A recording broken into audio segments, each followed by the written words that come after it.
Hey everyone, how's it going? Hope you're all doing great, as I always say. And in this video, I have a hunting story from Sweden. I have the story of something that happens in the south of France, a story from the English countryside, a couple military stories, and one of them is pretty crazy, so definitely tune in for that. And I have one of what's called a poison woman. So, if all that sounds like your cup of tea, then definitely pull up a stump with me and let's jump into it. Thank you for watching. So I had something pretty unexplainable happen when I was younger. We were driving through northern France, and my father was in a bad mood because we were lost, but he wouldn't admit it. At this point, we were just driving down old country roads. The landscape is pretty desolate and empty. There's no road signs. The sun starts to set as we pull up to a huge lake. I start to feel sick. The place just seems so far away from humanity, and there's something wrong with it. Dad thinks maybe we all just need some fresh air, so we all get out to stretch our legs. The place is dead quiet. My father leaves the headlamps on, and they shine down over the lake. Gradually, it slips into darkness. I begin to see the silhouette of a shape just underneath the surface of the lake. It's really long and just swimming about. It must have been well over 10 feet. My father says that he's not sure what it is, so I should just stay away from the water. And I immediately disobey him, being a kid, and I go down the small bank and I poke a long branch in. He notices, shouts at me, and I turn around to face him. Just as I do so, I catch his and my stepmom's face shift from annoyance to a look of horror. They yell my name and say, "Get the hell out of there." I urgently scramble up the slope and back to the car, feeling upset. We eventually got to our campsite a few hours later. Once we got back to England, Dad tells me that he was sorry for shouting, but this long, thin thing lifted vertically out of the water. He was very confused about it. He said that whatever it was lifted 7 feet out of the water and looked like it was doing the Indian rope trick and hung its head vertically in the air, looking directly at you. It was pretty massive, so we told you to get the hell out of there. I'm not exactly sure what it was, or if anything like that even lives in lakes in France. Me and my brother hunt a lot, and this one time, in early November, we went to Sweden to hunt elk, and we rented some cabin from the association or whatever. We found a good spot in the woods with an open bearing, and we laid down for a couple hours and walked around for a couple hours, and there was no luck that day. So as night's starting to come, we decide we should probably get back to the cabin. And we get back to the cabin right around dusk. We take our gear off, do some stuff, and then we go to bed. Now, at around 1 a.m., there's this noise from outside that startles both of us. We jolt awake. It sounds as if somebody was shoveling gravel just for shits and giggles, but it was super loud for some reason. Then there's this weird gurgling noise, so we both grab our guns and load them.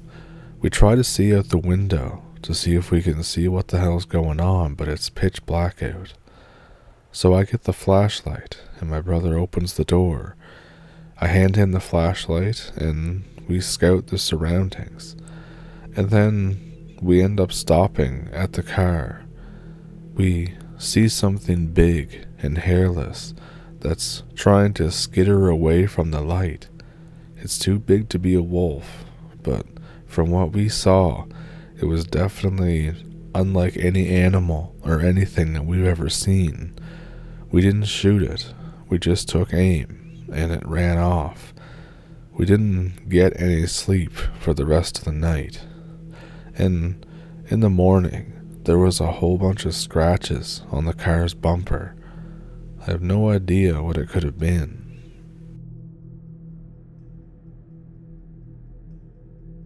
So I was deployed in Afghanistan as combat camera with 2/5 infantry, and it was about 3 weeks before Operation Branding Iron, if you know what that is. The night was beginning to wind down. The only guards that were on duty was this guy named Will that I actually got to be friends with after this, and a few other guys that I don't know. Will wakes me up at 3 o'clock in the morning. He looks scared as hell. He's saying, "Dude, wake up. I need to show you this." And I say, "Will, this better be really important." So I get my camis on, grab my rifle, and I go outside. He brings me to the short trench that he was in, and we're looking around, and he points over in one of the directions. And at first, I don't see it, but then I definitely do. A couple 100 meters away, I see 2 red dots. They're about 7 inches apart based on my estimation, and we can hear a distant, low growling. And we think, well, that's gotta be some kind of dog, but no dog has red eyes like that. And then we were thinking about stories of hellhounds that we heard from the locals. And then I say, why did you have to bring that up when we're seeing this? After a few minutes, I've had my fill of the spooky stuff, so I go back to my bunk. The next morning, Will said they moved around quite a bit, and they got really close at one point. We didn't ever see them again, but the scary part is, about a month later, there were a lot of reports of these vicious attacks by a dog-like creature in the nearby village. 2 locals were even killed.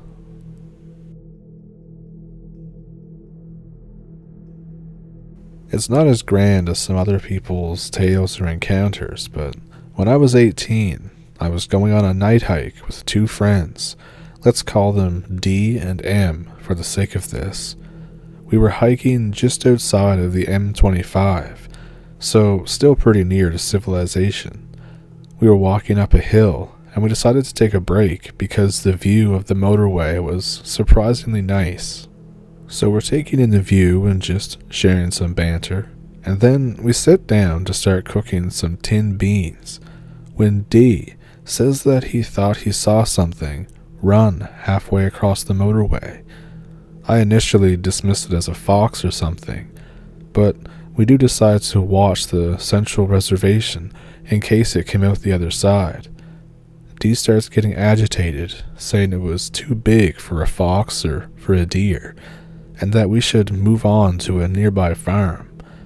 M then takes out a pair of binoculars.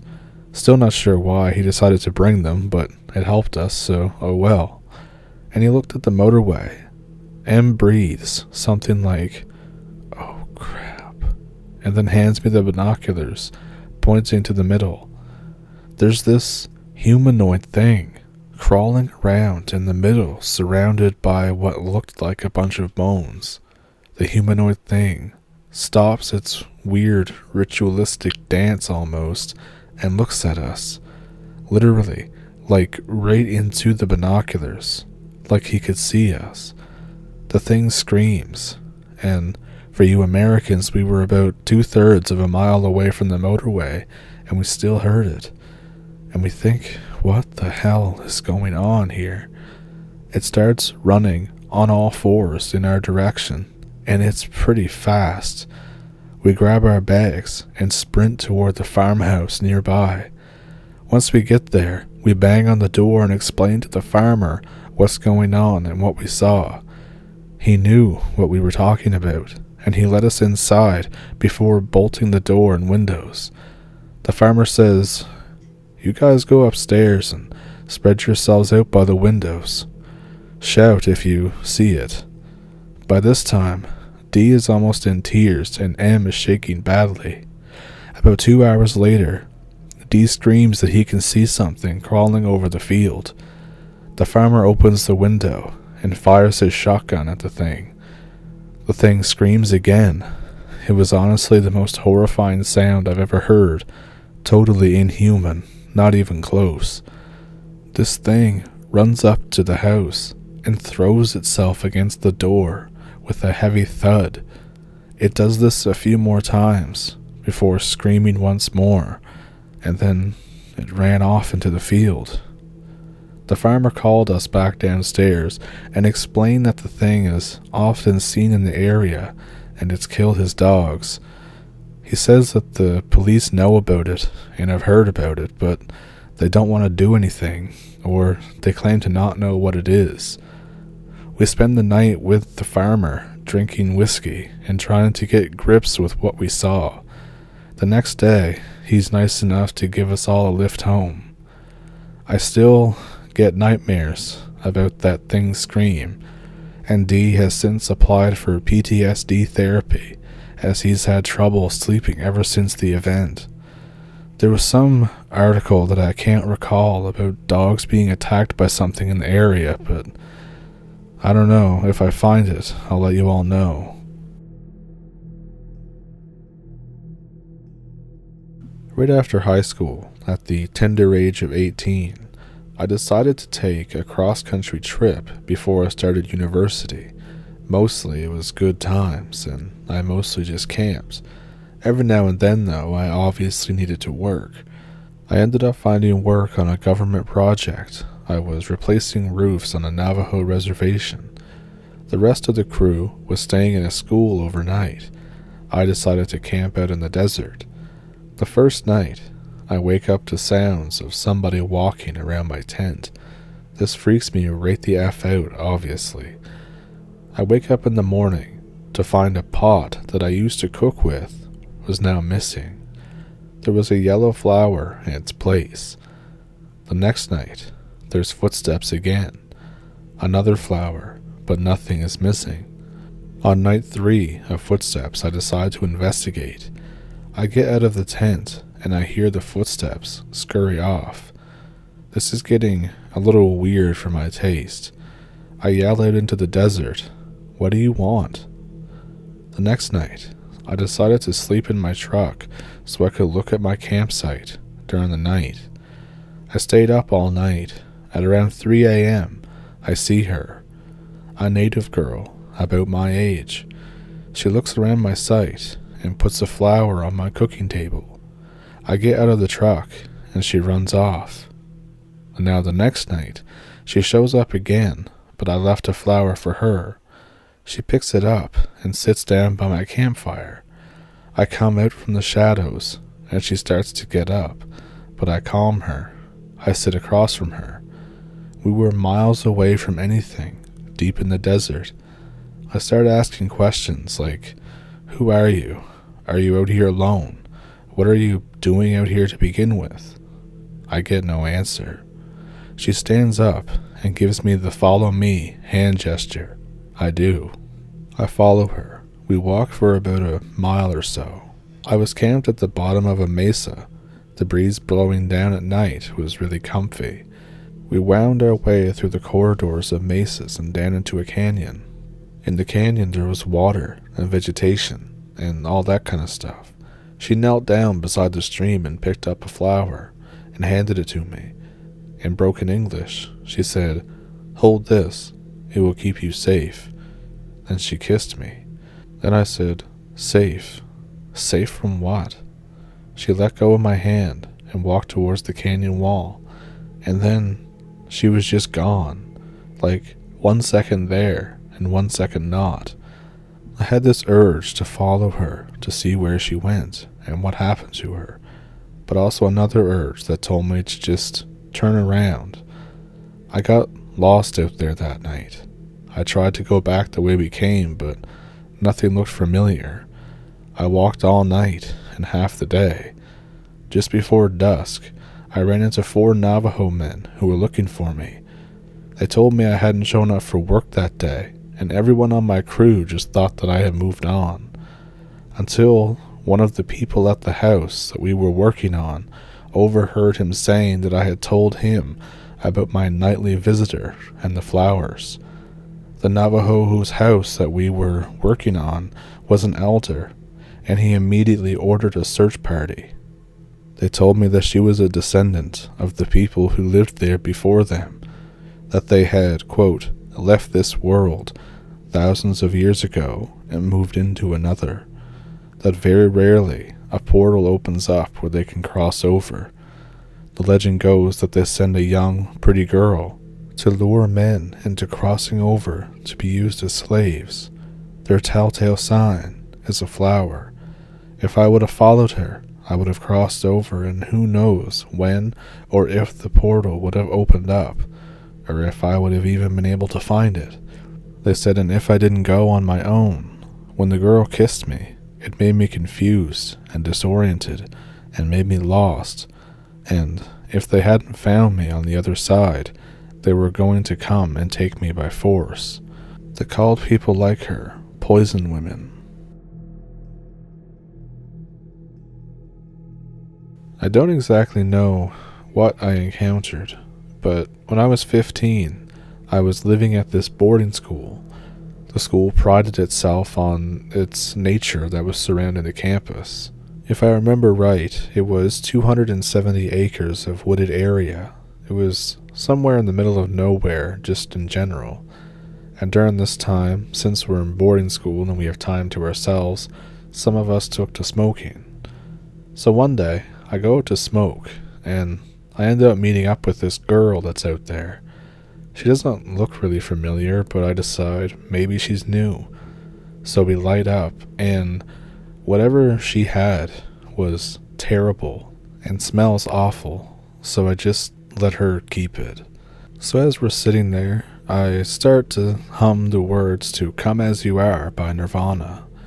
I'm not really singing it though, just kind of humming it. We end up going on a walk to the softball field that the school forgets that it has. It's a really derelict looking field. The baseball field is much nicer. It's one of those really annoying parts of school, the hierarchy of sports, especially the budgets. Baseball is low, softball is even lower, and I was pitching for varsity baseball at the time, so I know the feel. So we're talking, and one thing leads to another. We're both teenagers, so we start making out and kind of feeling each other up.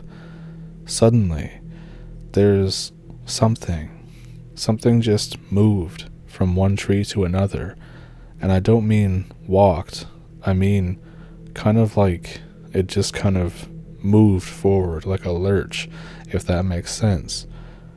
The thought of making out with this girl just exits my mind.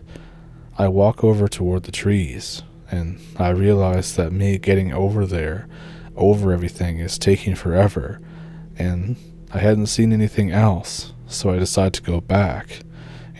That high attention span and stuff. As I'm coming back, the girl is gone. I can't see her anywheres. So I figure maybe she got scared and went back to the school. So as I'm walking back, I notice the creepiest thing. I can hear humming. It's like the creepiest dissonant imitation of someone humming Come As You Are. And then I see her. I go up to her and try to catch up. There's dark circles under her eyes now. Her jaw is uneven and almost seems a little slack. The skin on her face is droopy. I turn around and just book it back to the dorms. I get back and tell people what happened, but all they wanted to do was drug test me. They didn't believe me, but they ended up not doing it for some reason. The part that I can't get out of my head is how different she looked before and then after. The memories of the events leading up to it are kind of fuzzy even. It's weird. But sometimes after that, I swear, every once in a while, I could see her outside, and she would look at me and do the same screech laugh type thing that she did whenever we met that day.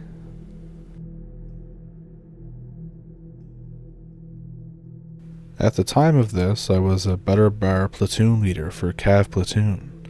I was at the National Training Center at Fort Benning, and for this, we were in the woods at the Fire Training Exercise, or FTX for short. The FTX is about 4 days long, and it involves a lot of land nav, patrolling bases, etc. So far, it has been quite boring, as you can imagine. At about 1800, on the third day, I get a call from the company commander over the radio. He's pulling the platoon leaders in to talk to us. So I show up at company TOC. Basically, it's the CO's truck, a camp stove, and some pallets of MREs. To wait for a company commander to show up takes forever. Eventually, he does finally show up, and at 8:45 tells me and the rest of the platoon leaders that there's been reports of a, quote, really big and aggressive bear that's been following groups around the NTC. He basically just tells us that if it shows up, just to fire shots and scare it off, don't bury your trash, etc. I don't think much of it at the time. I just think that we all get our time wasted for no reason. He sends us off to head back to our PLTs on our own. And at the time, it was cloudy out, so it's pretty much pitch dark out. It's kind of creepy navving back by myself, but I'm in full warrior mode, so I do it without thinking. Op 4 is patrolling, so I leave my flashlight off. I'm following the trail back to the rendezvous point with my platoon, where they were supposed to have set up a patrol base. I see headlights off in the distance on the trail. I get off the trail, and I hide. I watch the Humvee pass by. It looks just like range control or something. I see its lights fall on something huge across the road for an instant before the Humvee rolls on.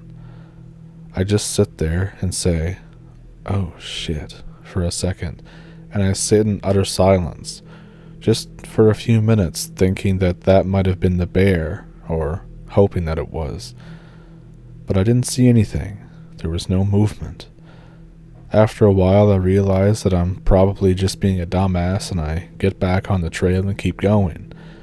Nothing more out of the ordinary happens.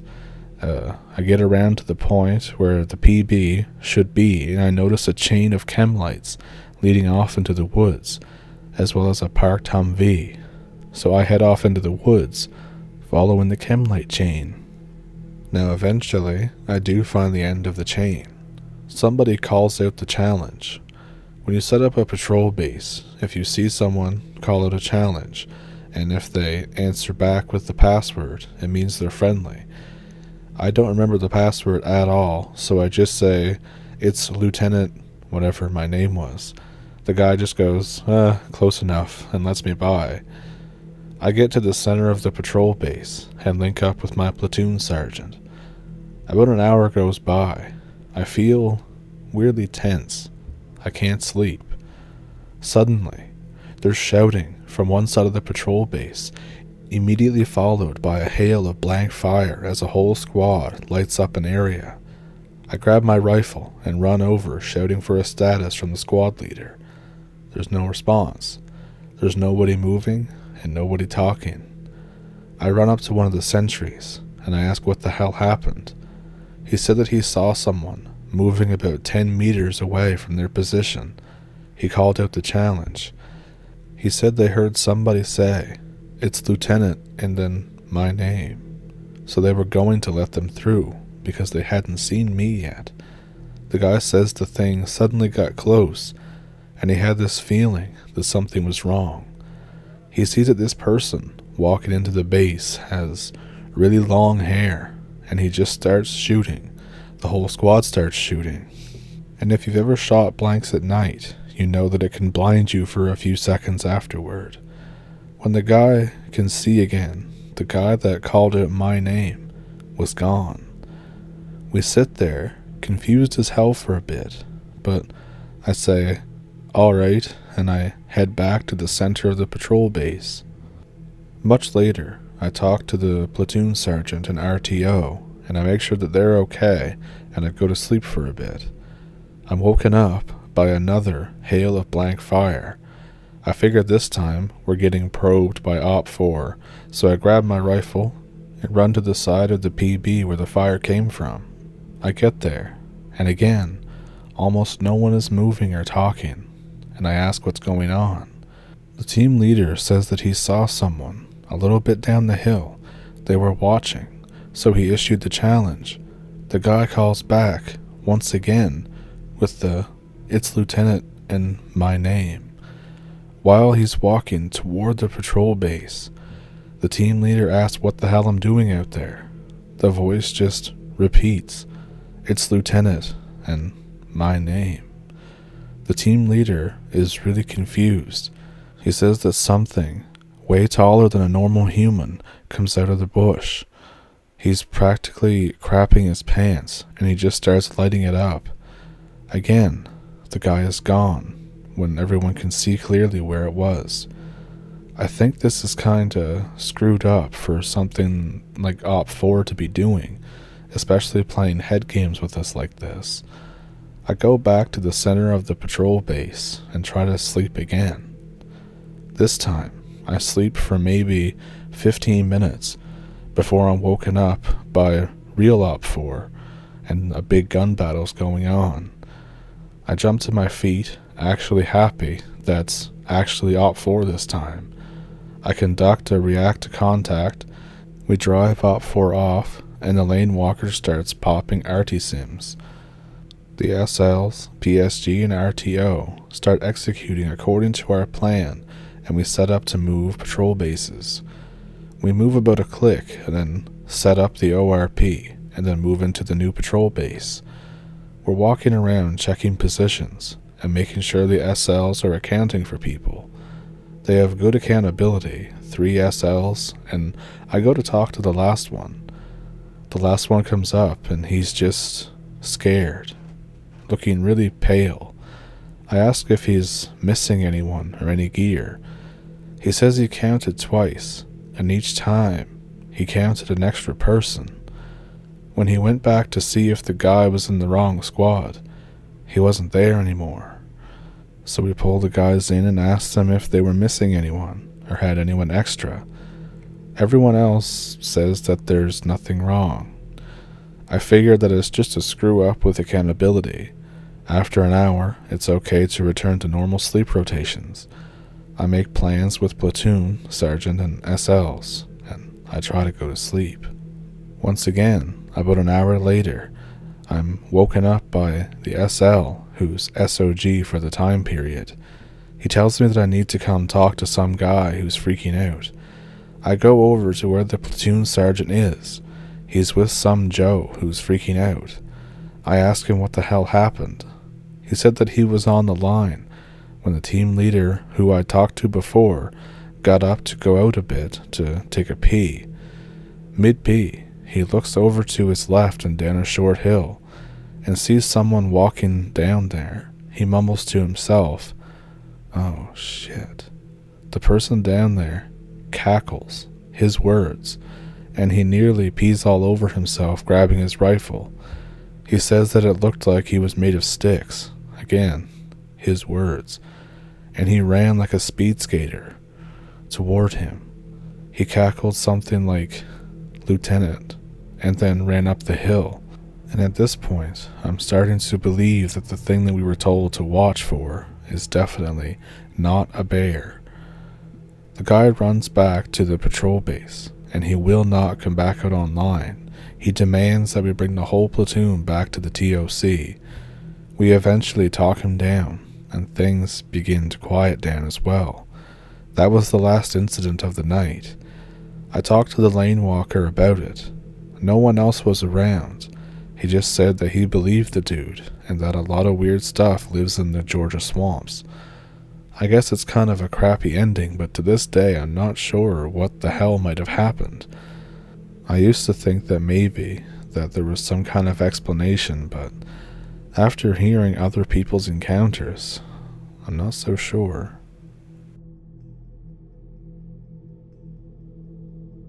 So, what'd you think of those stories? Let me know which one was your favorite one down in the comments.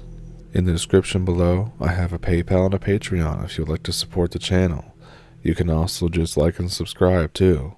And to end the video off on a funny note, I remember this time that I was walking on the highway that was near my childhood home, and I had to be about 15 at this time, so I'm walking along, and there's this area where it's like, on one side it's all swampy but there's still trees, and on the other side is more of like a flat ground, but there's like a whole bunch of trees in there. There's just trees everywhere.